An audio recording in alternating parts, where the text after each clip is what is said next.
Well, hello, and welcome to today's episode of The Cosmic Revelation, where today we will be looking at this paper written by James and Lance Morcan about anti-gravity propulsion, human or alien technologies, part of their Underground Knowledge series.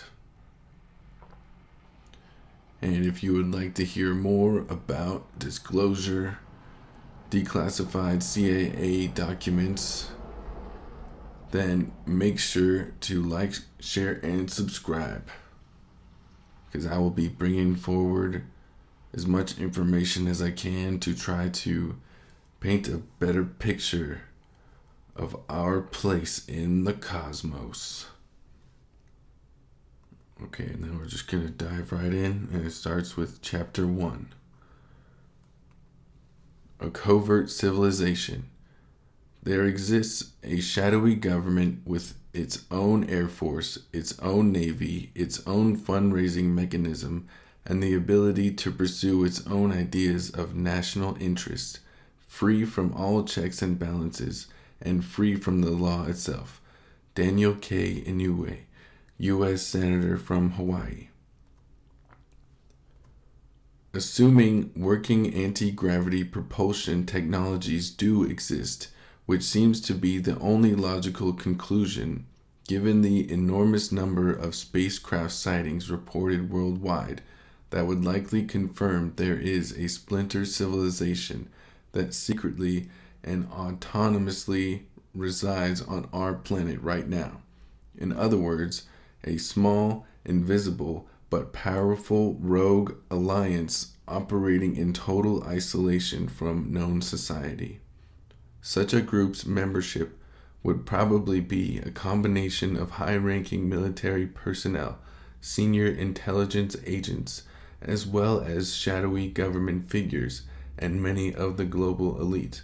Although all citizens of various nations and speaking different languages, they would be united by the common goal of attaining mass power or a new world order.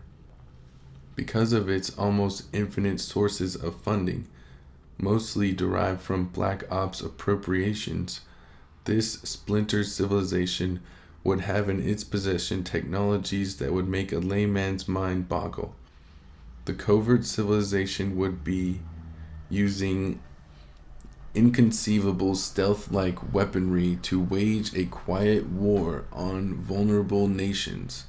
Such weaponry could even facilitate alteration of the weather and the creation of so-called acts of nature. And of course, contractors commissioned by faceless middlemen employed by the shadowy member of this splinter group would, one way or another, silence any investigative reporters or citizen journalists who could come close to uncovering evidence of its existence.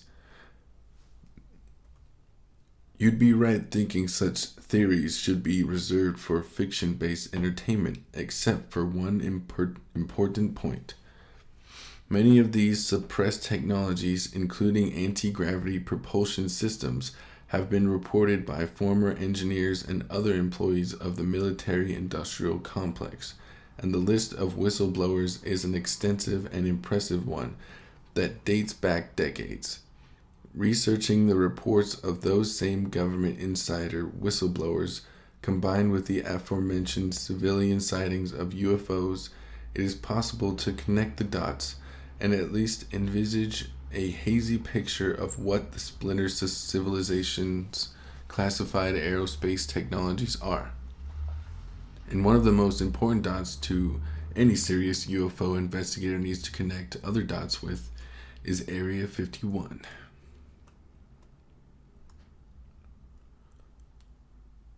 So, Chapter 2, Area 51.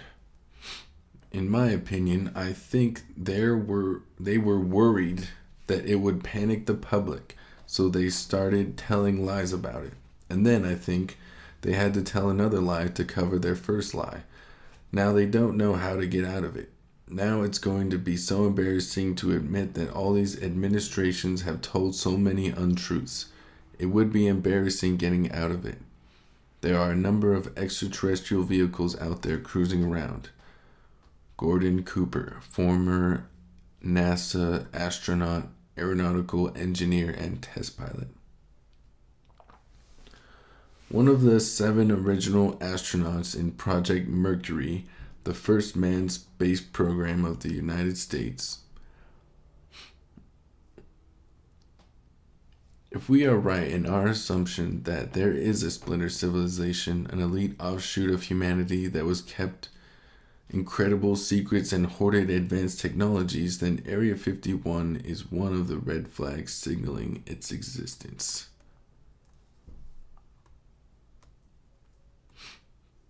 The CIA asserts government secrecy surrounding Area 51 was simply about ensuring a new spy plane, the U-2 reconnaissance aircraft, remained hidden from prying Soviet eyes. Plausible considering the aircraft was designed specifically for high-altitude snooping on the Soviets. The agency's report explains the tremendous increase in reports of identified flying objects as an unexpected side effect of high-altitude testing of the U-2. This increase was due to the aircraft's silver wings reflecting the rays of the sun, according to the official explanation. However, this doesn't explain the interrelated Roswell incident or the many reported UFO and indeed alien sightings in and around Area 51 over the years. It is easy to dismiss such sightings as the ramblings of zealous conspiracy theorists. However, in the wake of the U.S. government's belated and official admission that Area 51 does exist, maybe those reports shouldn't be dismissed quite so readily.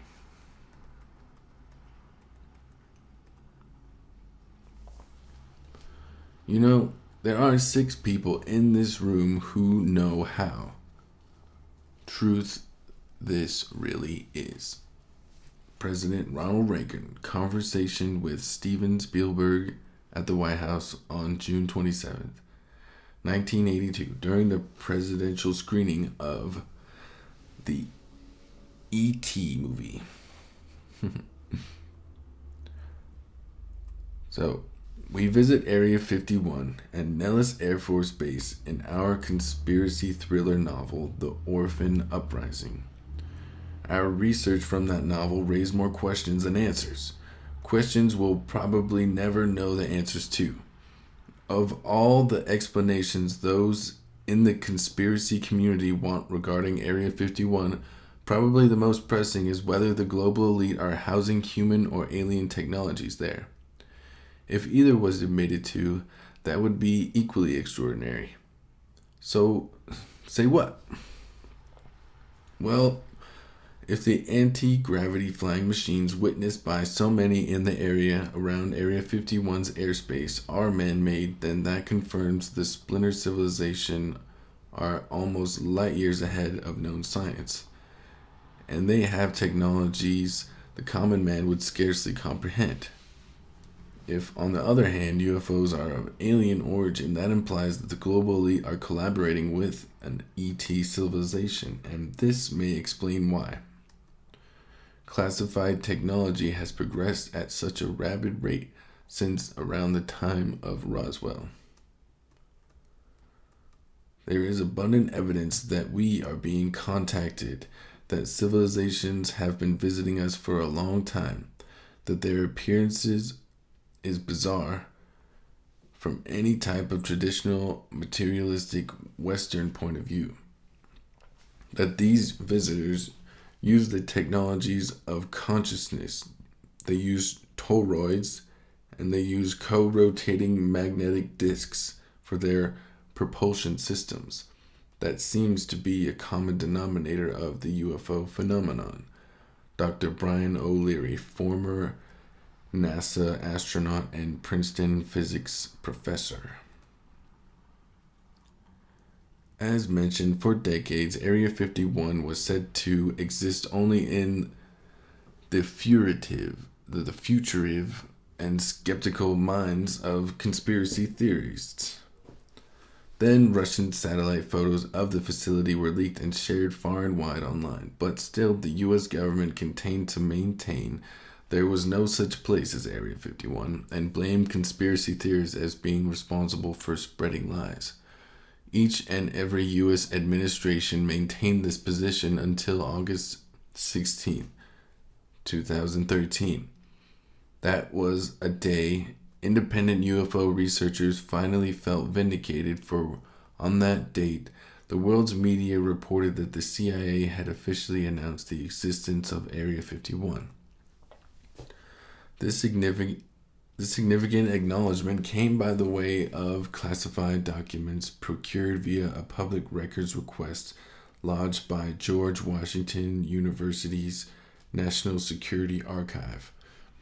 The documentation included a CIA history of Area 51's top secret U-2 spy plane program, where references to Area 51 had been redacted in earlier documentation released by the CIA. It was named for all to see in the latest documents.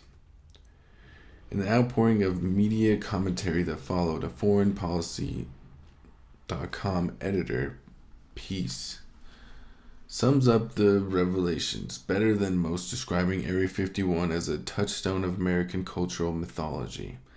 The editorial continues.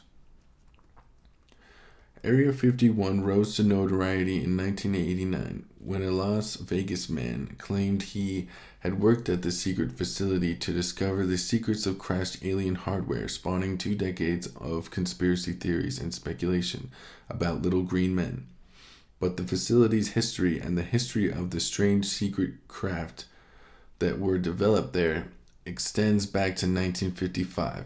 Since its inception, the government has obliquely acknowledged its existence only a handful of times, and even the CIA's 1996 declassified history of the Oxcart program, the development of the SR-71 Blackbird at the secret site, refers only to tests conducted in the Nevada desert. The government has never publicly discussed the specific facility until now. While the declassified documents acknowledged the Nevada site was a testing ground for surveillance during the Cold War, conspiracy theories will be disappointed. There is no mention of UFOs or aliens. UFO sightings and conspiracy theories have dogged Area 51 since its inception. Time travel, advanced weapons programs, and enormous underground bases, as well as the recovery of downed alien spacecraft and interaction with the occupants of those craft, are just some claims made by conspiracy theorists. All of the interrelated conspiracy claims surrounding Area 51 stand out above all others. The Roswell incident, right? So then he starts to get into the Roswell incident.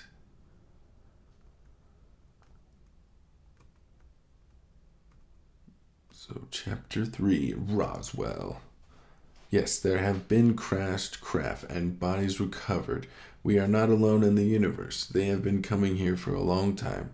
Dr. Edgar Mitchell, astronaut and lunar module pilot for the Apollo 14 moon landing. The Roswell event occurred near Roswell, New Mexico in 1947 when a mysterious craft crashed on a ranch and debris was recovered. That much, at least, is true. The official explanation, courtesy of the United States Armed Forces, is the debris was the result of a secret U.S. military Air Force surveillance balloon crashing.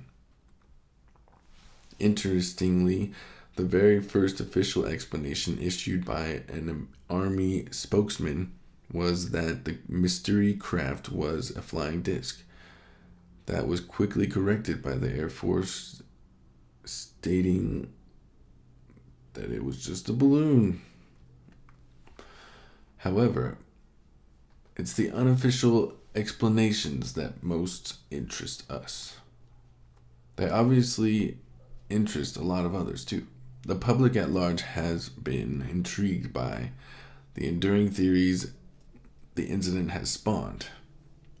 The most prominent being that the mystery craft was in fact a spaceship and that it contained extraterrestrial life. A 1995 feature-length doco titled "The Roswell Incident" provides a compelling overview of the event.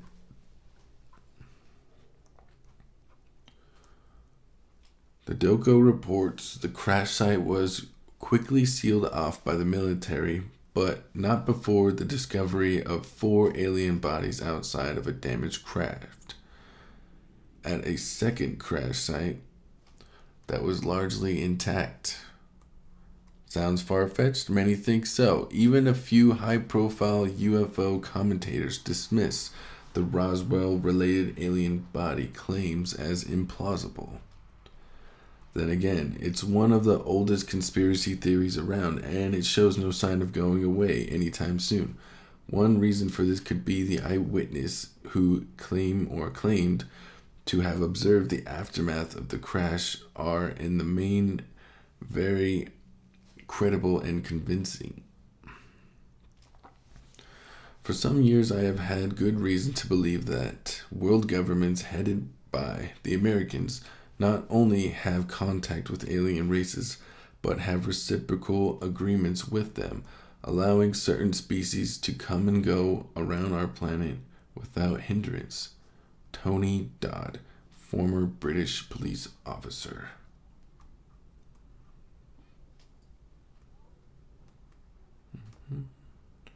Then they got some photos of some corpses. Ooh.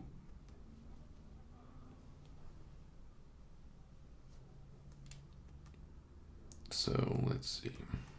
Many who believe that the Roswell crash survivors were Japanese and not extraterrestrial claim the popular ET conspiracy theories were purposefully leaked to journalists by the U.S. government. The aim, they say, was to conceal the Japanese attack and, more importantly, their erotic technologies, which the military felt needed to be kept hidden from the American public.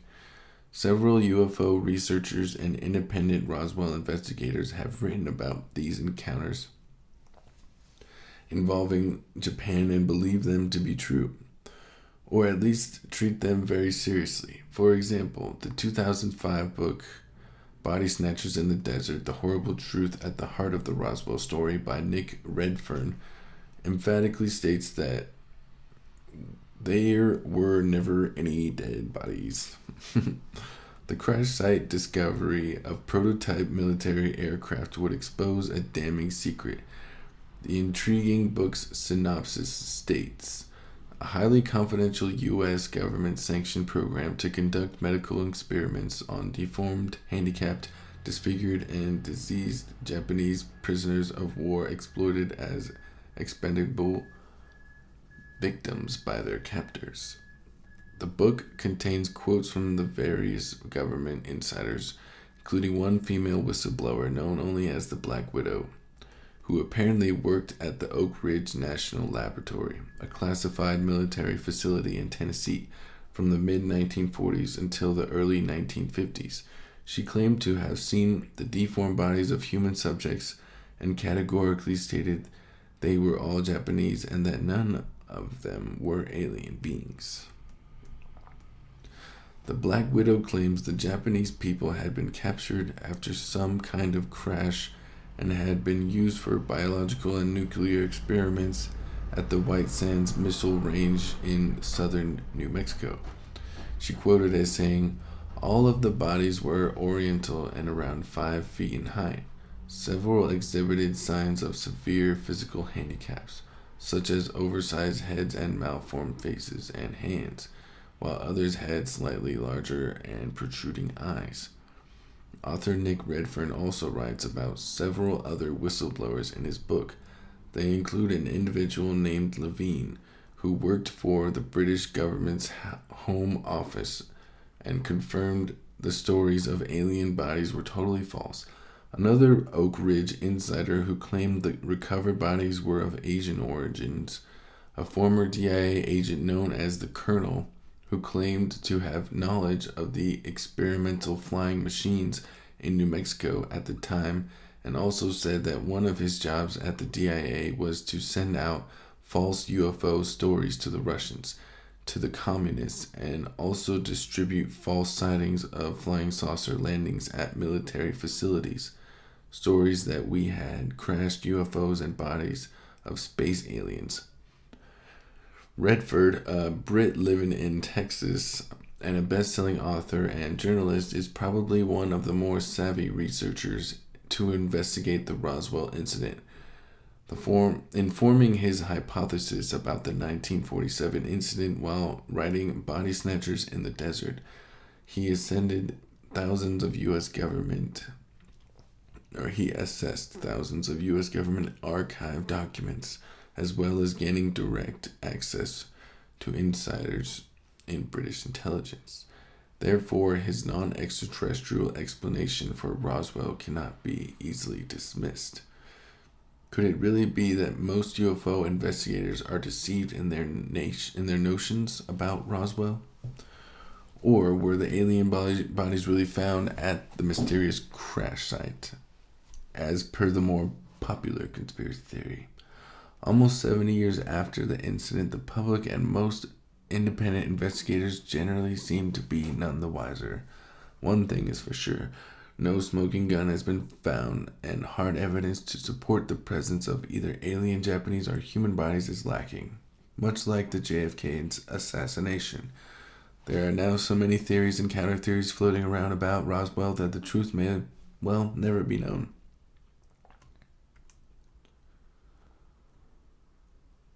So, Area 51, Chapter 4, Accounts from Insiders. Behind the scenes, high-ranking Air Force officers are soberly concerned about UFOs.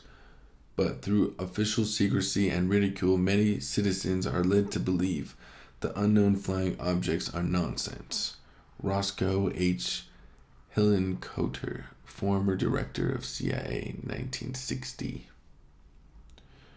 Numerous insiders from the U.S. military and intelligence communities have stated that the technologies at Area 51 are of extraterrestrial origin. These individuals are, or were for the most part, former military employees, and in many cases they died after giving testimony. Probably the best known of these insiders is Bob Lazar, who claims he was employed as a scientist in the late 1980s to study recovered ET technologies, housed at a top-secret facility known as S4, which is said to be in or bordering Area 51. Lazar, who was an electronics expert and a former document photo processor, says he had to pass strict military tests before being permitted to study the recovered ET craft. His assignment was to determine how humans could fly the craft and how more such craft could be constructed. The scientist claims that the craft he studied had extraordinary superphysics abilities. It could bend the fabric of space and time, thereby making it capable of defying Einstein's theory of relativity by teleporting and time traveling. After studying the first craft, Lazar says he put to work on other spacecraft. Yes, you read that right. Other spacecraft. So Bob Lazar was the man. In total, over the 12 months Lazar worked at Area 51, he claims he experimented with 9 different extraterrestrial vehicles.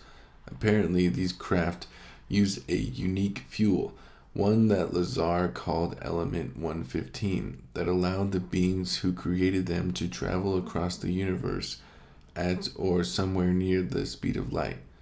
Potentially supporting Lazar's testimonial, Element 115 was discovered on August 28, 2013, prompting various news outlets and scientific journals to run stories on the discovery that same day. These included an article by National Geographic headed "Meet 115, the newest element on the periodic table." It mentioned how the extremely heavy element was just confirmed by scientists in Sweden. UFO website OpenMinds.tv also posted an article the same day, mentioning Lazar's claim of 23 years earlier. Element 115 received attention in 1989 when Area 51 whistleblower Bob Lazar asserted that extraterrestrial craft at Area 51's S4 facility were powered by the element. Another intriguing case is the deathbed testimonial of an ex-CIA employee who convincingly reveals what he insists is the truth regarding extraterrestrials' involvement with humanity. The recorded interview was conducted by U.S. television host and respected UFO author Richard Dolan and filmed on March 5, 2013, at an undisclosed location somewhere in mainland America. The dying man, who remained unnamed, presumably to protect his family, claims to have been hired by the CIA when he was a young man in the 1950s. He says he was first employed to investigate UFOs in the top-secret Project Blue Book, another former conspiracy theory which has since been proven to be legitimate in the light of declassified CIA documents. The elderly gentleman who, unless he's the world's greatest actor, was clearly on his deathbed, also speaks of being sent to Area 51 on behalf of President Eisenhower, where he not only witnessed anti-gravity technologies, but also says he met a real-live gray alien. On May 3rd, 2013, again, on the Open Minds UFO Investigation website accurately summarizes the aforementioned interview, referring to the unnamed interview subject as anonymous. And it goes as follows.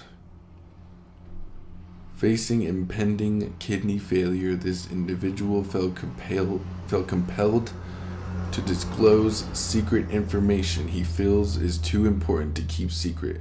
Anonymous alleges that after an invasion threat, President Dwight Eisenhower, he and his superior at the CIA were allowed inside the secretive Area 51 in Nevada to gather intel and report back to the president there. Anonymous describes being witness to several alien spacecraft, including the craft that crashed in Roswell. Then he and his superior were taken to the S4 facility southwest of Area 51, where they observed live extraterrestrials. Footage of the testimonial was first shown to the public on May 3rd, 2013 at the citizen hearing on disclosure at the National Press Club in Washington, D.C. UFO researchers and best-selling author Peter Robbins, who attended the citizen hearing, watched the recorded testimony at that event. Robbins wrote the following on his Facebook account after the screening. In my opinion, if it can be confirmed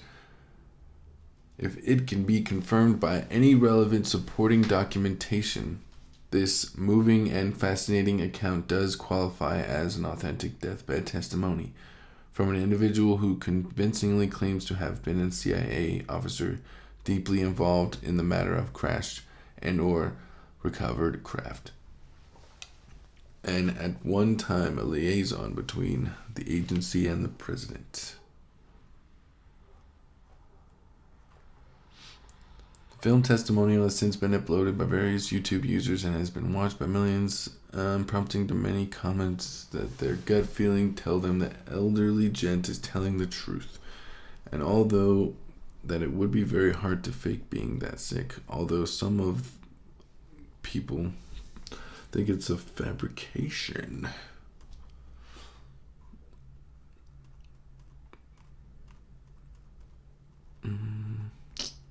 Okay, I'm just going to skip ahead a little bit to the next chapter.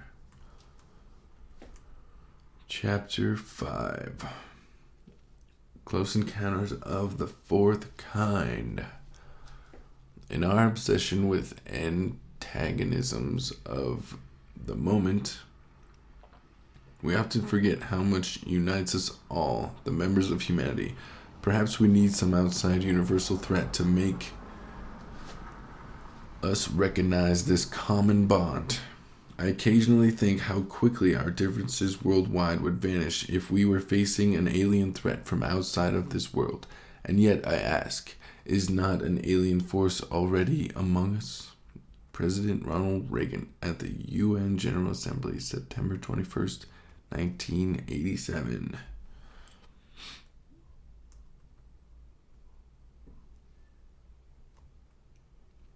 So, although we haven't devoted much time to researching abductee claims, we have by chance been personally involved with one of the most incredible and supposedly true accounts of alien abduction ever told.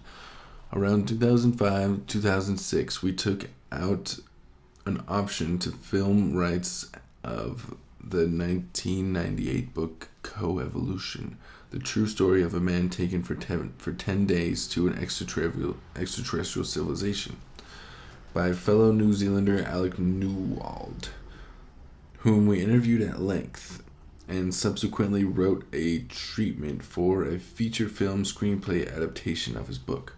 We believe the planned film would take the alien and space genres to a whole new level. Unfortunately, scheduling conflicts with our filmmakers' slates prevented us from devoting the time required to produce the movie.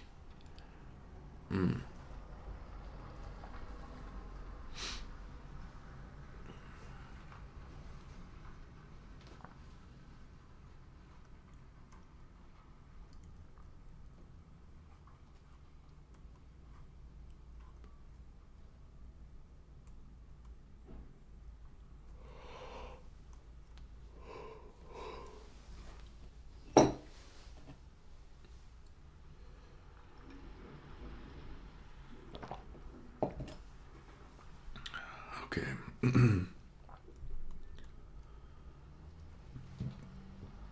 Alec writes at length in the book how after being returned to Earth, he was mysteriously contacted by agents of unnamed international intelligence agencies. Even though he told nobody about his alien abduction, these agents harassed, threatened, and tortured Alec in their belief he wasn't divulging all of the information he had about these ET civilizations. They also advised him that he would, in the interests of self-preservation, be best to never publicly divulge what he experienced or mention the technologies he witnessed. But that didn't deter Alec, who describes himself as a stubborn individual. He subsequently wrote the book about his otherworldly experience. Coevolution contains detailed drawings of the friendly ETs he claims he met, as well as sketches of their spacecraft and their advanced technologies and the planet they took him to. He also has in his possession crystals and other rock formations he says he brought back from the planet. We had no way of verifying this, but the rocks were strange and looked like none we'd seen. Of course, we were essentially approaching the planned film adaptation from a storyteller's perspective, making it well believed.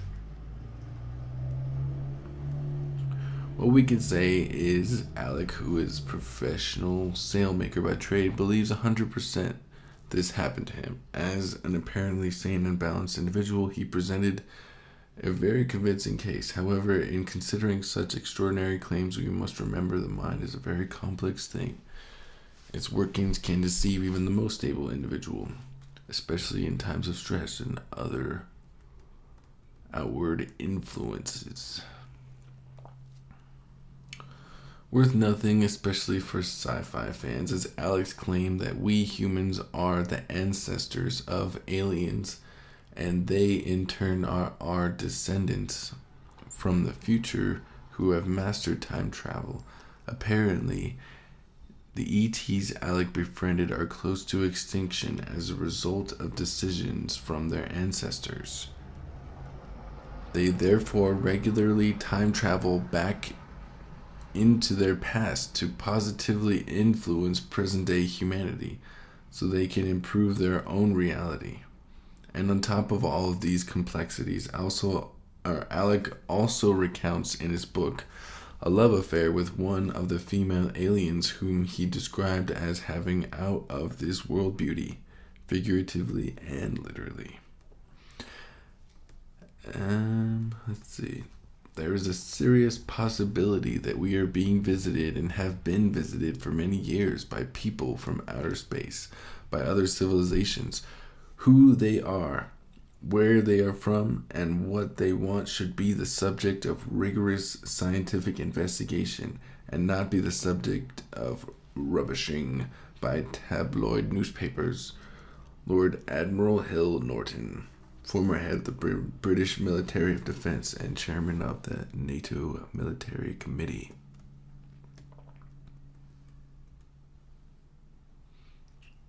The other key alien encounter report worth mentioning is the curious case of American Philip Schneider. Yes, we know about Schneider.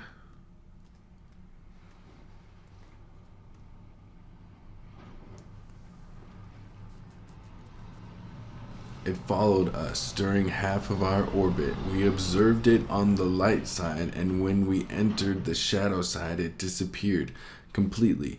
It was an engineered structure made from some type of metal, approximately 40 meters long with inner holes. The object was narrow here and wider here. The inside there were openings. Some places had projections, like small like wings.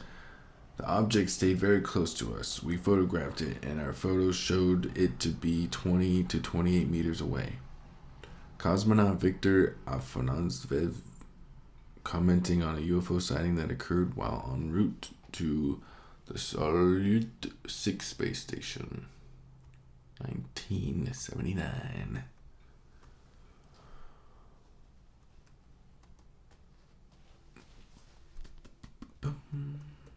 There's no denying that the Roswell event unearthed some convincing evidence and very credible eyewitnesses, and there have been innumerable UFO sightings from around the world since that incident.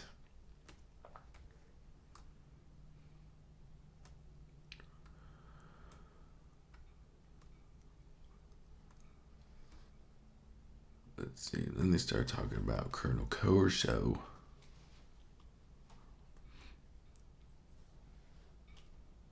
Some pertinent observations were made about the day after Roswell by the UFO researcher Michael Lindemann in an article he wrote for CNI News. In the course of describing his handling of the wreckage, Lindemann writes, Corso makes numerous interesting side comments. For example, he says he soon realized that a small handheld laser he found in the filing cabinet must be a surgical cutting instrument, which was probably used in cattle mutilations. He also says he learned that the Roswell UFO was a delta-shaped object, a claim that fits recent speculations by Roswell researchers handling the forensic investigation. Colonel Corso also mentioned in his book Pre-World War II experiments that allude to the potential of ordinary human science being capable of creating UFO-type crafts. If the magnetic field theory experiments carried out by engineers and electrical energy pioneers Paul Bayfield and Townsend Brown in the 1920s at the California Institute for Advanced Studies were accurately reported, and the U.S. military as well as scientific record keepers at the Bureau of Investigation kept very close tabs on what these engineers were doing, then the technological theory for anti-gravity flights existed before World War II. Colonel Corso continues, in fact, prototypes for vertical takeoff and landing disc-shaped aircraft have been on the drawing boards at the California Institute since before the war. It was just that in the United States nobody paid them much attention. The Germans did develop and had flown flying discs, or so the intelligence reports read, even though they had no impact on the outcome of the war other than stimulating a race between the United States and the USSR to gather as much of the German technology as possible. Many researchers, historians, and scientists alike have postulated that the Nazis successfully developed anti-gravity technologies during or even before World War II, and as per Corso's aforementioned statement, U.S. intelligence reports confirm this.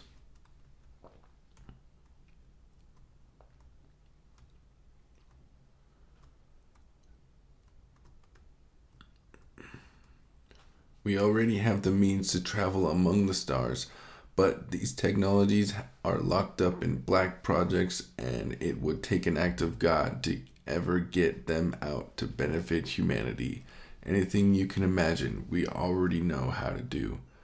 Ben Rich, former senior engineer in Lockheed Martin and former director of Lockheed's Advanced Aerospace Technology Division Skunk Works.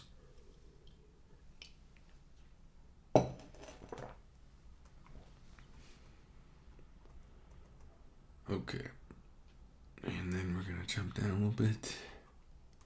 Next chapter, Einstein's unified field theory.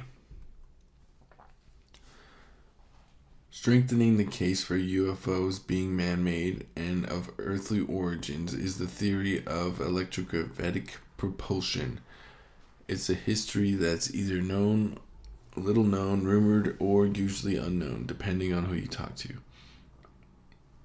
According to the American linguist and best-selling author Charles Berlitz, there was a rumor at Princeton's Institute for Advanced Studies that Albert Einstein did indeed complete a version of his unified field theory for gravitation and electricity, even though officially it remains a never completed theory.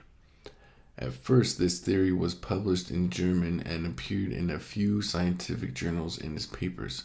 Einstein called his purported mathematical proof of the connection between the forces of electromagnetism and gravity as being highly convincing.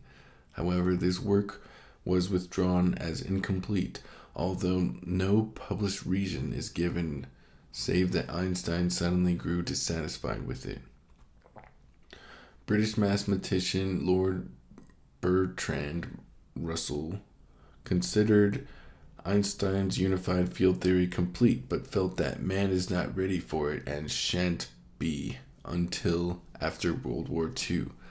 Thus, the unified field theory on the connection between gravity and the electromagnetic field has remained unproven. Leading scientist and former high-ranking employee of Japan's Ministry of Defense, Dr. Takaaki Musha, published an article in the 2004 issue 53 edition of the Infinite Energy magazine relating to this very question. The article, which covers a unique formula Dr. Musha developed for the link between electromagnetism and gravitation, was titled The Possibility of Strong Coupling Between Electricity and Gravitation. After publication of this article, Dr. Musha claims he was contacted by Dr.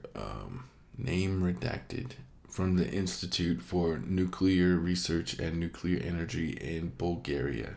The Bulgarian scientist, whose name we have withheld due to our inability to reach him for comment before this book's publication. We are already working on a similar formula to Dr. Musha's. According to Dr. Musha, the Bulgarian's formulation proves it is possible to create an unbalanced acceleration by creating intense electric and magnetic fields in a dielectric or ferromagnetic medium. These predicted coupling effects for the electromagnetic and gravitational fields would be static, and thus they would be able to produce a net force to propel a spaceship. The Bulgarian scientist wrote 2 papers on his formula in 1994. However, Dr. Musha claims these papers were rejected by 2 well-known science journals.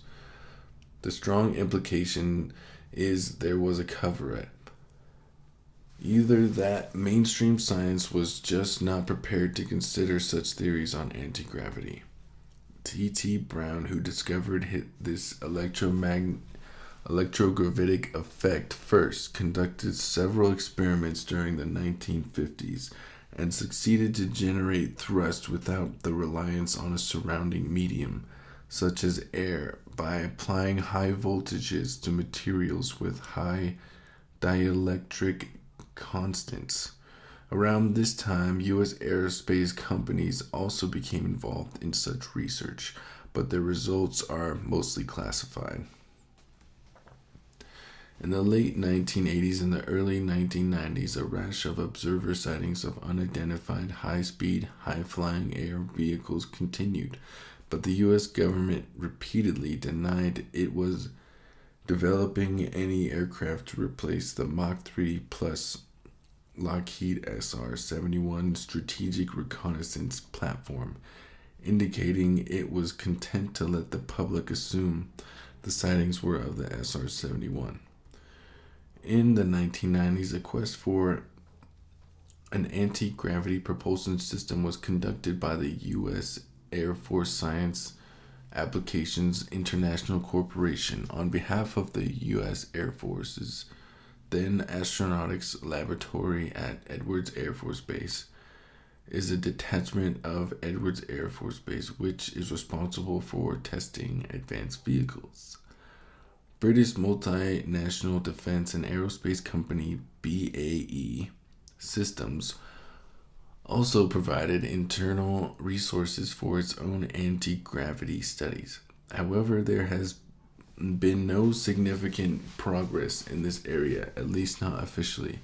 In the late 1990s, Dr. Musha says he worked with Honda Corporation Research Institute in Japan and conducted an experiment to confirm the electrogravitic effect.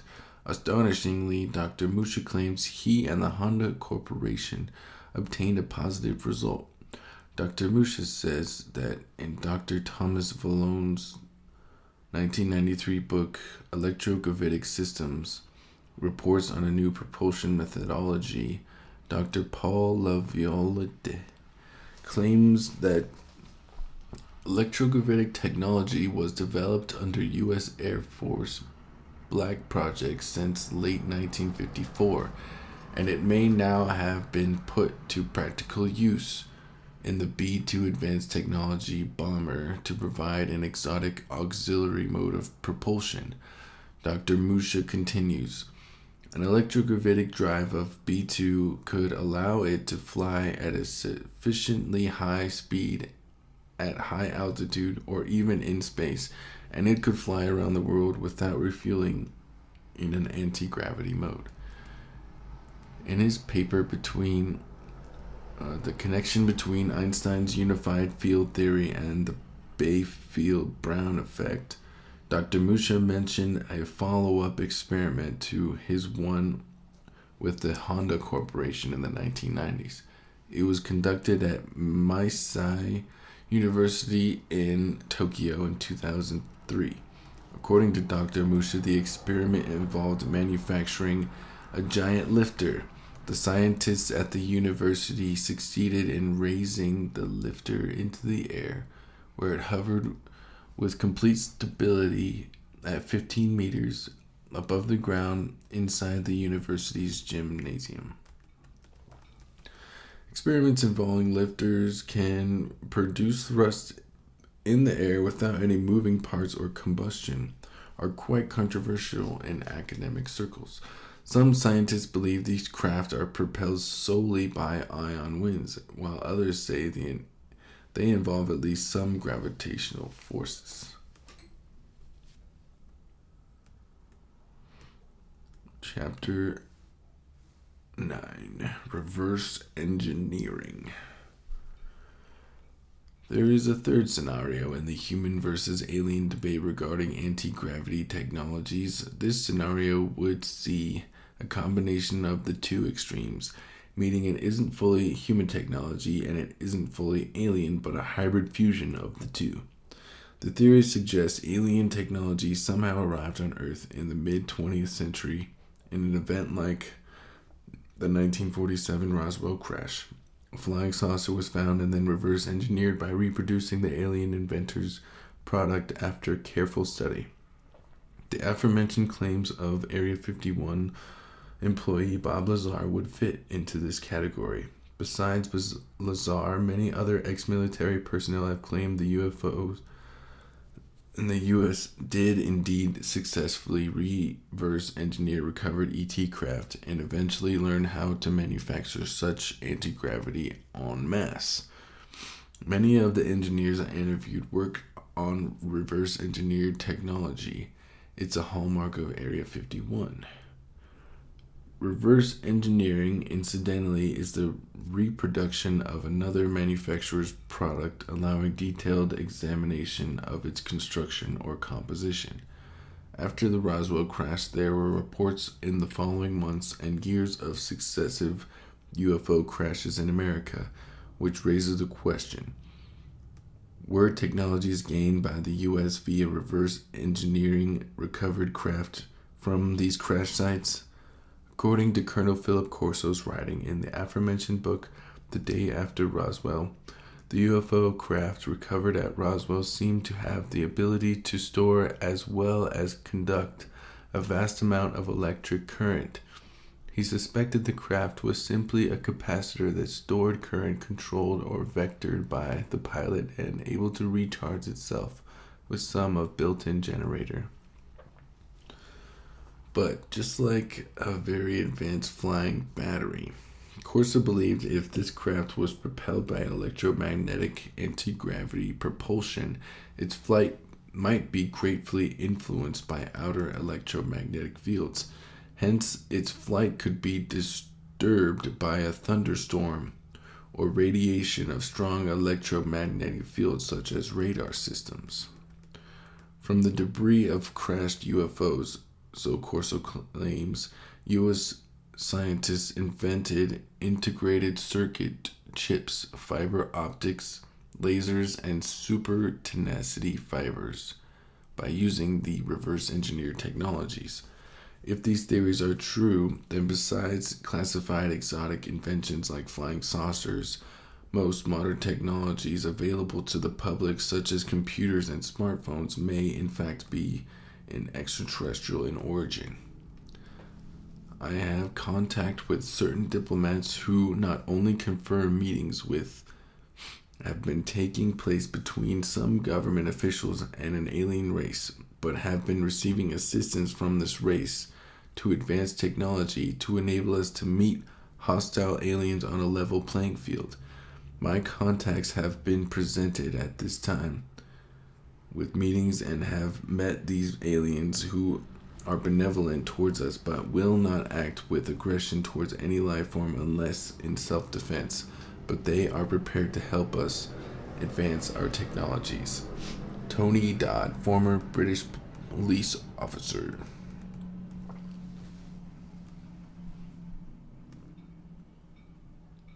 And then it gets to connecting the dots.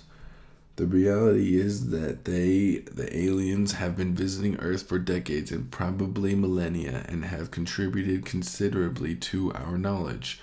Paul Hellyer, Canada's former Minister of National Defense.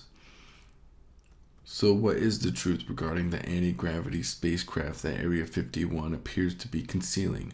Are such technologies man-made or alien, or a combination of the two? In short, after researching this subject for quite some time, we still have no idea.